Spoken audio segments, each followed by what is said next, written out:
up, Baptiste. Stand up. Oh, you make me work. But you know, there's one right, and I can get this money and whatnot, but I can get better housing and whatnot, but I get a fucking boom, whatnot, but my addiction, man, I can't, I need to get rid of my addiction. I can afford that stuff. You know, whatever housing, I get $1,000 a month, and I get a one bedroom, but I can't keep that place, because I'm a fucking addict, right? I cannot keep it. So, I gotta get rid of my addiction so I can keep that place. Uncle Willie helped me with it, you know, and I can probably put $1,000 on it, but I have to stay away from my addiction. Get free food down here and whatnot, and it's kind of a little bit of a struggle, right? If I get, you know, quit my habits and whatnot, and I'll maybe not, but so not much. Thank you, Will. Thanks, Baptiste. So we have the speakers list. So Vince, who's next? Who was it that had their hand? Hey, we got someone's hand up over there with a hat. Oh, Thunder. Hi, everybody. Hello. Hello. My name is Natalie.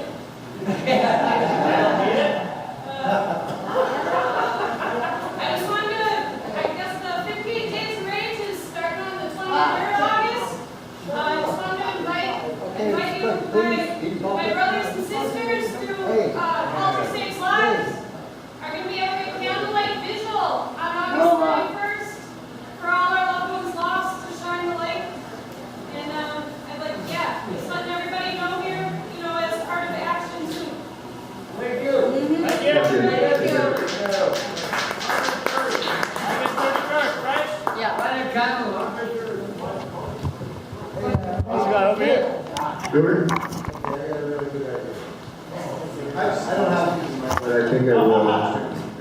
I had a lots of brainstorm. I think maybe for Van Du, we could get cardboard boxes and make them look like condos, and a few people could put those on.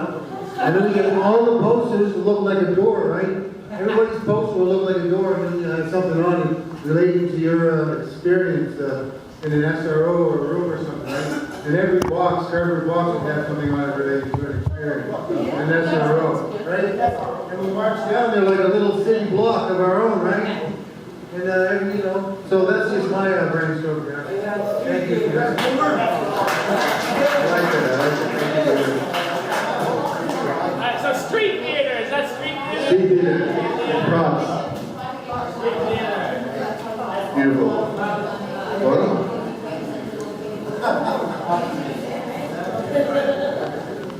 I think we should shut down the street one day each week during that time.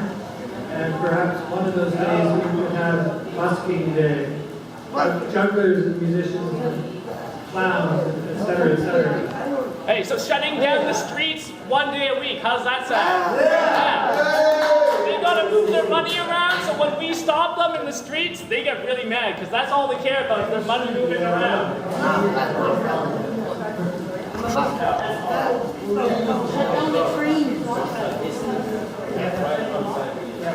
Okay, so far, there's one thing that has not been brought up.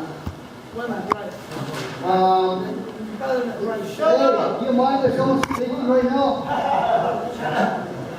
Okay, so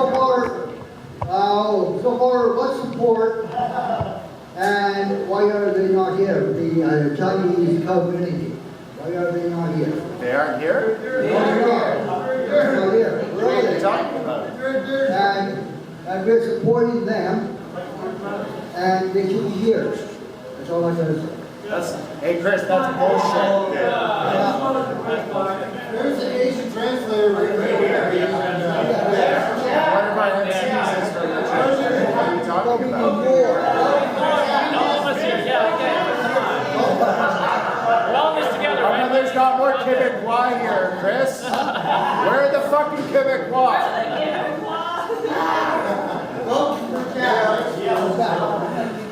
I think that, I don't know what day it is that the new mayor gets sworn in or anything like that.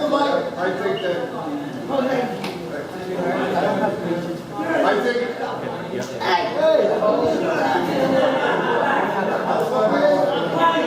Shut the fuck up.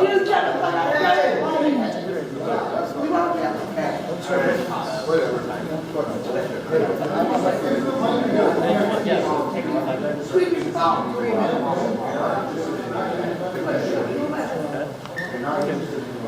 I'm going to give the mic over to Willargo.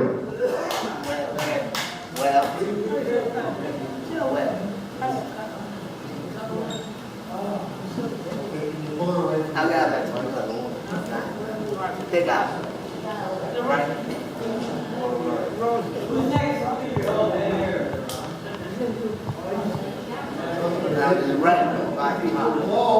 Hi, my name is Angela Dawson. I've been fighting for rights and equal rights for the last 16 years. And when after the police and fought for other people's rights, yes, I'm a trans woman, and I'm sick and tired of getting hate crimes because I'm a woman.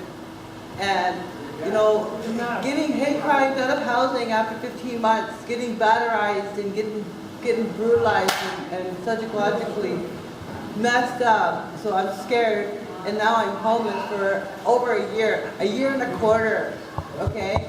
And I shouldn't be homeless. I'm a celebrity. I fought for people's rights. And I'll keep on fighting for people's rights. All of us have rights, okay? We should not have SORs, okay? SORs, we should not have SORs because where's the respect of SORs? We should have our own showers, we should have our own bathroom. You know, and you know, decreasing rent. We need to decrease rent instead of stopping rent. Okay, the rent's not going to stop raising until somebody like me gets elected for mayor. Okay, I'm sick of this bureaucracy. It's a statement. It's a poison. And welfare rates. We can't even live on that macaroni and cheese. You know, yes, I am very nervous right now. You know, and I'm standing up for the rights for everyone, you know, and there's some housing, there's some buildings that should be teared down and construct housing for us, not for the rich. You know, and again, I'm very nervous, and you know, I never stand up to the public like this before, and I'm going to be running independent, so I need everybody to have enough backbone to listen and vote for somebody that has to stand up for everybody. You know, Gregor Robertson, you know, he didn't even give the apologetical no after the cops, you know, they made a career harassing me. Oh, the girls in that way too. You know? So I cry out for all of you, you know. I have empathy, I have respect, and I have dignity. You know? And please vote for me when the election happens, because I will be there. My name will be on the ballot. Thank you.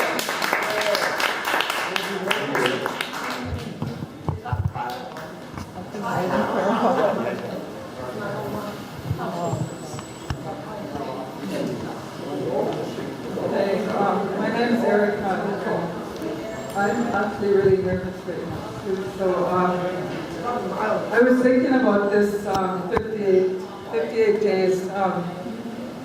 We want to make an impact so these politicians can hear us, they can see us, and they know that we're real, and that we really have a hard time surviving down here all the time, because a lot of us are homeless.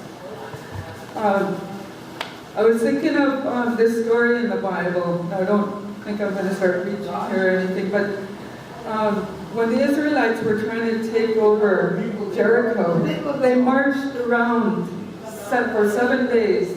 Shut up. We could do that. We could do that very same thing, and we could do that for 58 days and leave that impact on them. You know, show them that we stand in solidarity. We are here. We want this 58 West Hastings to be 100% social housing. So why don't we put all of our effort into it? And I mean, I was thinking that we could use the drums. Have everybody who has an indigenous drum come out, and when we do that march, you know, do a march for 58 days. And every day, once a day, you know, have the drums go around.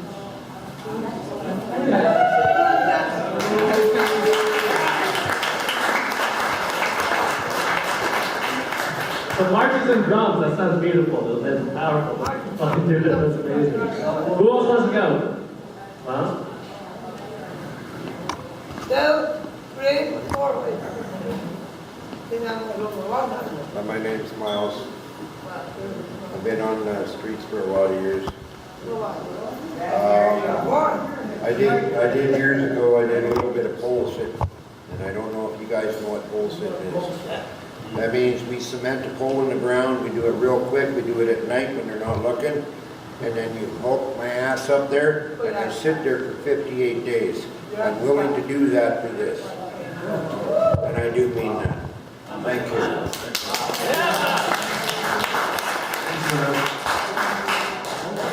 Miles has been one of the veterans.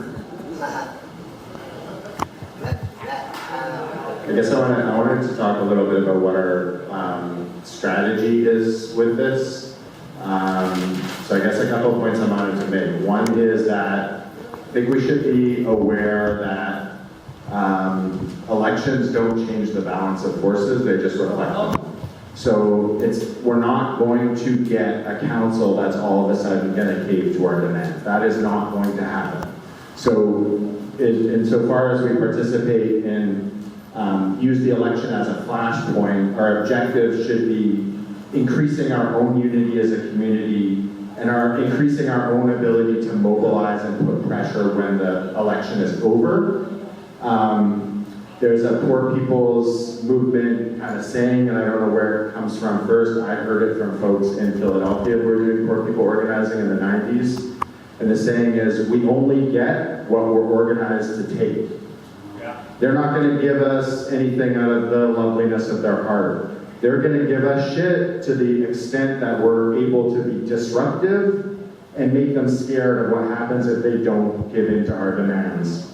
So we need to emphasize strengthening our base during this. Whatever we do, we need to make sure that it's actually building our ability to mobilize after. And we also need to not exhaust ourselves over 58 days so that when the new council comes in, we're not prepared to respond, because I think that's actually the flashpoint that's probably more important than the election itself, is once the new council comes in, not giving them any time to get comfortable, but immediately starting to put pressure on them to cave to our demands. So if we're going to build a timeline, our timeline should go past election day to the day when, I don't know how it works in civic politics, whenever they're sworn in, maybe that's the flashpoint, like maybe that's the thing that we go disrupt. But I think we have to remember, like even when Gregor signed that thing here, it wasn't because we made good arguments.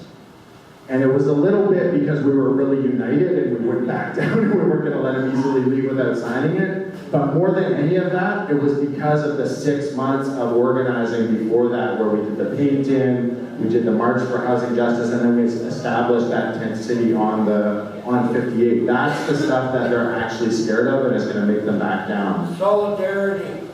Solidarity and actions that are disruptive and make it obvious to everyone that this society that they want to pretend works really great isn't actually. That it's leaving a lot of us out, right? So I think let's build a timeline that includes actions after the elections, and also I think the shutdown of City Hall was a success, right? Like that was really disruptive. They really didn't like that. And we only stayed 4 hours. We could have, we weren't prepared to be that successful, honestly. It's the reason we only stayed 4 hours. We were like, we don't think we're going to be, nobody got arrested. We didn't think we were going to be able to stay that long. If we were prepared to shut that place down all day, maybe for a couple of days, we could really push that tactic to put a lot more pressure on them, and that's what we need. We need shit that they can't ignore, because they really don't care that much if we march in the streets. They definitely don't care if we meet in this room and talk to each other. What they care about is stuff that we do that actually impacts them. Thanks, Aaron. We need to think about this as a long play and not tire ourselves out with 58. Dave. I really like the idea of the drumming and going around the property.